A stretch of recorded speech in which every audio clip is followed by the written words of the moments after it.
A crucial week lies ahead for financial markets, especially for dollar and euro traders, with important data releases and, of course, the much-anticipated Fed meeting. Thanks for joining us at XM.com. I'm Cristina Marujos, and help me look at the week ahead is our lead investment analyst, Rafi Boyadjian. Rafi, let's start with the United States and, of course, the Fed meeting on Wednesday. We've had a huge repricing and rate cut expectations since the beginning of the year, and the latest data does not justify a cut. What do you think Chairman Powell will have to say on this week? Well, Christina, indeed, we've had a huge repricing. We did start the year with more than 6 rate cuts priced in, and now we're looking at less than 2 rate cuts. We kept on pretty much getting stronger than expected data, particularly the CPI numbers. The last few reports have all been hotter than expected. And so this basically has, if you like, cornered the Fed because they were fairly confident in terms of, inflation coming down a lot faster. That would have potentially paved the way for a June rate cut. But now a June rate cut is looking extremely unlikely. So we were hoping that we're going to arrive at the May meeting with the Fed kind of maybe setting in stone the June rate cut, but we're not going to be getting that. I think we can be pretty certain of that. And I think, we of course already heard quite a lot from most policymakers, including Jerome Powell himself. So basically the message has been there is no urgency to cut rates just yet. So they're probably going to repeat that in their statement, and Powell will probably try to again relay that message in his press briefing. But nevertheless, he's going to be asked about possible timing of the first rate cut, whether there can still be one, maybe in September or even after that. And so it's going to be interesting to see how Powell would respond to such questions. And of course, investors are going to be hanging on every word coming out of Powell because there's not going to be any updated projections, no new dot plot. So pretty much markets are going to be trying to gauge, what Powell's, how confident Powell still is as to the chances of inflation coming down substantially over the next few months, so that the Fed will be able to start easing their restrictive stance. Apart from the Fed, though, dollar traders will also have important data releases to digest this upcoming week, and of course the spotlight will fall on the latest employment report out on Friday. What are we likely to see in the data, Rafi, and how might the greenback react?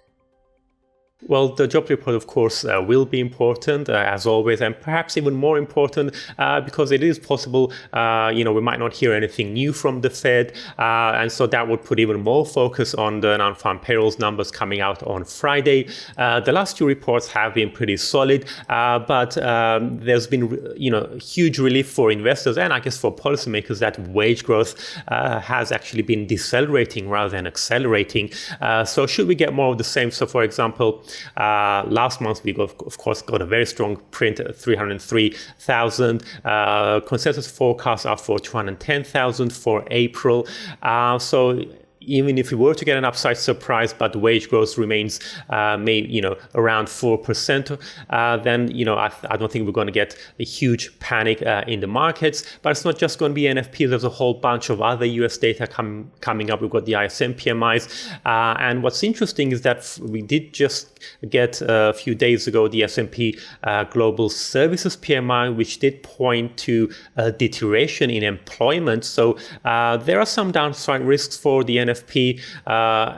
So something to keep in mind. And so, if we also were to get a similarly soft ISM services PMI, then that might also maybe, ease concerns about higher for longer should we get a strong jobs number. So for the US dollar, I think there's a two-way risk there, and also for equity markets, the same as well. And, I think what's important to point out is that markets seem to be adjusting to the possibility of fewer cuts as long as the economy, is still doing well.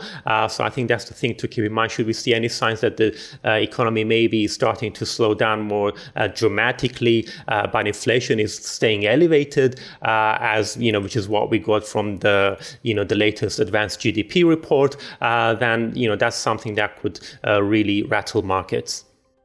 I see. Now let's cross into Europe. GDP and inflation numbers are on the agenda of the upcoming week. How might we see the euro perform?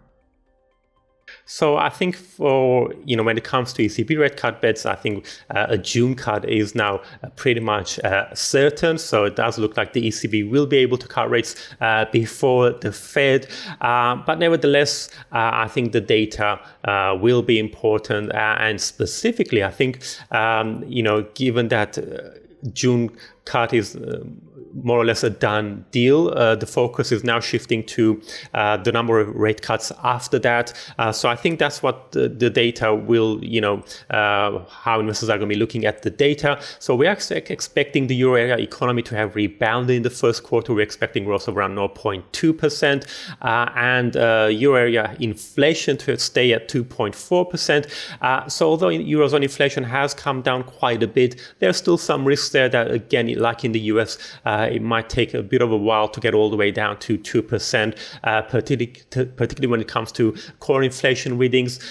So, should we get some upside surprises in the data, then that might maybe lead to reduced space for rate cuts for the rest of the year, and that might be supportive of the euro. And Rafi, before I let you go, is there anything else on the calendar investors should keep their eye on this upcoming week? So it is going to be a fairly busy week for other regions as well. But I guess the most notable ones to keep in mind, we've got Chinese PMI numbers coming up, and we have been getting some encouraging signs that things are improving in China, slowly but surely.